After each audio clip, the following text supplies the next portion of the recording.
बहुत समय पहले की बात है। महाराज बाड़ा अपनी रईसी के लिए जाना जाता था। वहाँ का इतिहास जितना विख्यात था, वर्तमान उतना ही कुख्यात था। इलाके के अंदर के ही कुछ दीमक ने उस शहर को खोखला कर दिया था। इतना खोखला कि लोगों की कमाई से ज्यादा उन पर कर्ज हो गया था। जमा पूंजी के नाम पर बस अपनी अपनी जमीन रह गई थी उन लोगों के पास। जो कमाई होती थी उससे लोग अपना कर्जा चुकाते थे। एक दिन उसी इलाके का विरल अपने ताऊजी के बेटे कृष्णा के साथ बात कर रहा था। तूने सुना कल्लू बनिया ने जो ऐलान किया है? नहीं, क्या ऐलान किया है? लोगों का कर्जा बहुत बढ़ गया है, तो उसने लोगों को अपना कर्जा माफ करवाने का एक मौका देने का ऐलान किया है। कैसा मौका? अब ये तो वहां जाकर ही पता चलेगा। जाना कब है? आज शाम में। तू चलेगा ना? चल लेंगे। जरा देखें तो कि अब कल्लू बनिया ने कौन सी नई तरकीब सोची है लोगों को लूटने की। तय वक्त पर वे लोग कल्लू बनिया के दलान पर इकट्ठा हो गए। कल्लू ने लोगों के लिए बहुत सारी व्यवस्था करवा रखी थी। टेंट लगवा रखी थी, ढोल नगाड़े वाले भी आए हुए थे, दरी भी बिछवा रखी थी। एक तरफ लोगों के लिए बाकायदा शरबत बनाने की तैयारियां हो रही थी। कल्लू की बनियागिरी बुद्धि में नया क्या पनपा था, ये तो अभी तक किसी को समझ नहीं आ रहा था। ये क्या? इस बार लोगों को सबके सामने हलाल करने वाला है? लग तो कुछ ऐसा ही रहा है। भीड़ में बैठे लोग अपने अपने हिसाब से कयास लगाए जा रहे थे, पर किसी की समझ में कुछ नहीं आ रहा था। लोग कल्लू के मुंह खोलने का इंतजार कर रहे थे। महाराज बाड़ा के वासियों, मैं यानी इस कल्लू बनिए के मन में आप लोगों का कर्जा माफ करने को लेकर एक विचार आया है। लोग हक्के बक्के से कल्लू को देख और सुन रहे थे। वैसे तो लोगों को उससे कुछ अच्छे की उम्मीद नहीं थी, फिर भी कुछ लोग चमत्कार जैसी चीज पर विश्वास करते थे और सोच रहे थे कि शायद कल्लू के अंदर का इंसान जाग जाए। जो लोग यहाँ नहीं आए हैं, उन लोगों तक भी मेरे यानी इस कल्लू बनिए के संदेश को पहुंचा दीजिएगा। वो देख रहे हैं आप सब?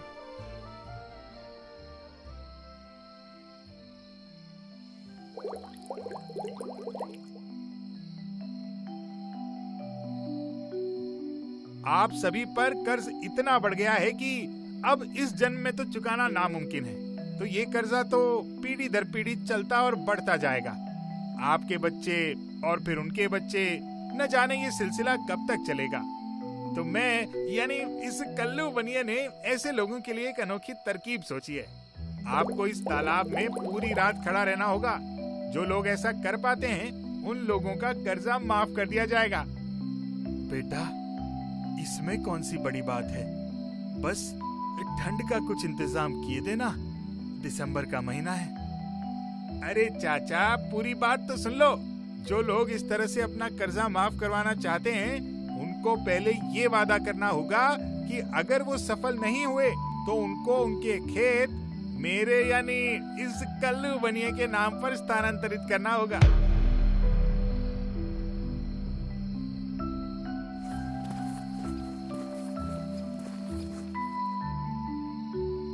मुझे आपकी शर्त मंजूर है।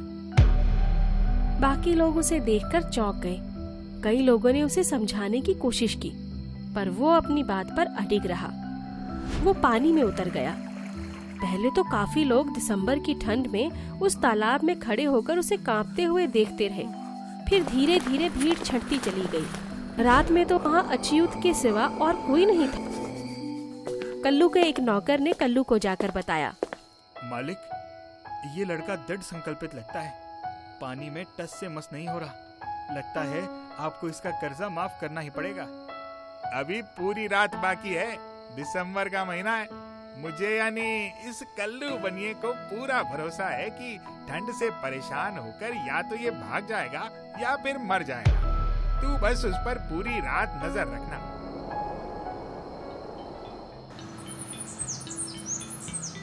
वो लोग जब दूसरे दिन सुबह उठे तो देखा कि अच्युत वैसे ही पानी में खड़ा है। धीरे धीरे लोग वापस इकट्ठा होने लगे। कल्लू के फैसले का सबको इंतजार था। कल्लू काफी सोच विचार कर बोला, मुझे माफ करना महाराज बाड़ा के वासियों, मुझसे एक गलती हो गई। वो तालाब के बगल में जो बांस पर बल्ब लगी थी वो मुझे यानी इस कल्लू बनिए को हटवा देना चाहिए था। उससे तपन लेकर अच्युत ने ये शर्त तो जीत ली, पर इसे अब मुझे यानी इस कल्लू बनिए को अमान्य घोषित करना पड़ेगा। उसकी बातें सुनकर अच्युत और बाकी लोग बड़े निराश हुए। कुछ लोगों ने तो अपनी दलीलें भी पेश की, लेकिन कल्लू ने किसी की एक न सुनी।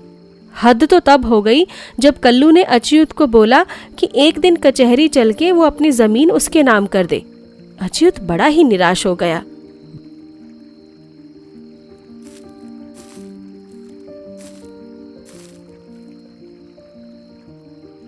बेटा, तू एक काम कर, आज शाम को सबको मेरे घर पर खाने का न्योता दिया। क्या? क्यों चाचा? जैसा बोलता हूँ वैसा कर। अच्युत ने सबको शाम में बुला लिया चाचा के घर।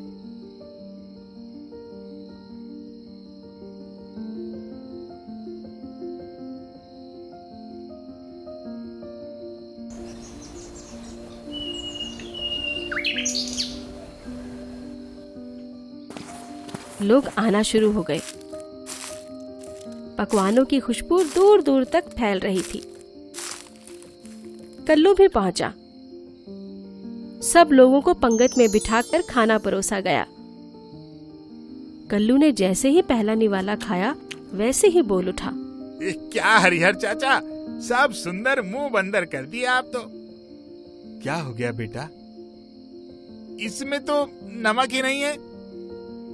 वो देखो, सामने इतने बड़े पारदर्शी बन्नी में नमक भर के रखा है।